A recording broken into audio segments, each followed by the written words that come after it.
Ninjago commence à devenir n'importe quoi. Bonjour tout le monde, on se retrouve pour une toute nouvelle vidéo. La chute de Ninjago possible si Lego n'arrange pas tous ses problèmes. Comme vous savez, Ninjago a beaucoup d'erreurs. Enfin, Ninjago Dragon Rising, car Ninjago Master of Spinjitzu a des erreurs, mais juste des erreurs d'animation. Ninjago Dragon Rising ouvre par exemple des questions, mais les referme pas, les laisse vides. Les récemment questions qui ont été ouvertes dans Ninjago mais qui ne seront pas fermées dans Ninjago Dragon Rising, c'est bien évidemment les parents de Brazera et l'administrateur. Alors je sais que plusieurs fans Lego Ninjago font des fixettes dessus, mais écoutez, c'est comme ça, on veut absolument savoir qui est l'administrateur ou les parents de Brazera, car comme vous savez, les parents de Brazera, plusieurs théories se sont ouvertes, et pareil pour l'administrateur. L'administrateur c'est pas Jay, c'est ni Lee ou un truc du style. On ne saura pas et on ne le sait pas. Les scénaristes lors de la SDCC 2025 l'ont bien dit et précisé. Ce ne sera pas dit dans Ninjago Dragon Rising, mais est-ce que ce sera dit par la suite de Ninjago?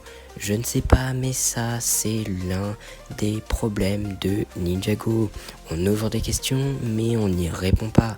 C'est très problématique. Comme vous savez, Ninjago met beaucoup plus de temps par rapport à d'habitude à sortir les saisons.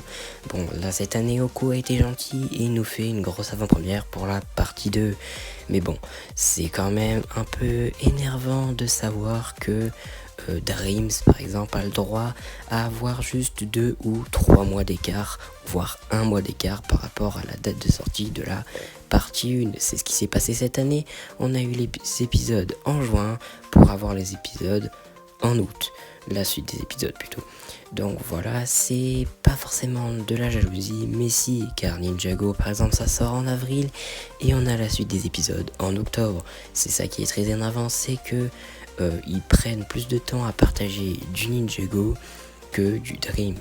Après je vais dire le meilleur pour la fin, c'est égal Ninjago, mais bon quand même ça serait cool qu'il y ait pas trop de favoritisme.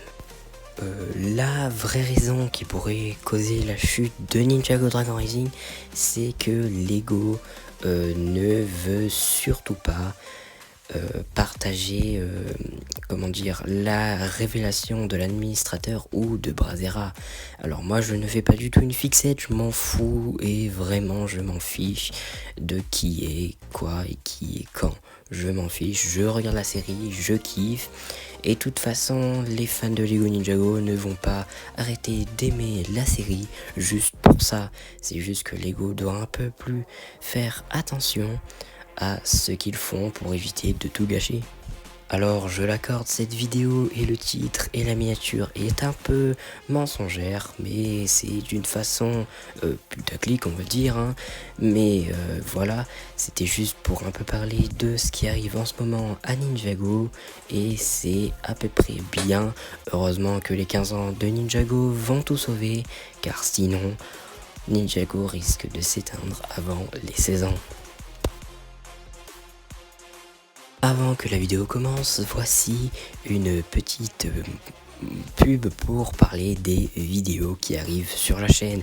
Il va y avoir des vidéos sur les Bounty ou etc, sur la fin de Chima ou etc, et bien évidemment les critiques d'épisodes de la partie 2 de Dreams, et au moment où je sortirai la vidéo, je pense, de Ninjago Dragon Rising saison 2 partie 2. Bien évidemment ce sera sous spoiler, car peut-être que vous n'aurez pas vu les épisodes. Allez vous abonner à ma deuxième chaîne YouTube où on est à 3 stop motion brick VF avec Alex. Cette chaîne comporte des brick films faits par la VO et des shorts faits par moi. Donc voilà, c'est déjà la fin de cette vidéo, j'espère qu'elle vous aura plu. C'était un petit moyen de prévention que même les fans doivent faire attention à ceci. C'était Alexandre Gelé, j'espère que la vidéo vous aura plu. A bientôt, bye bye bye.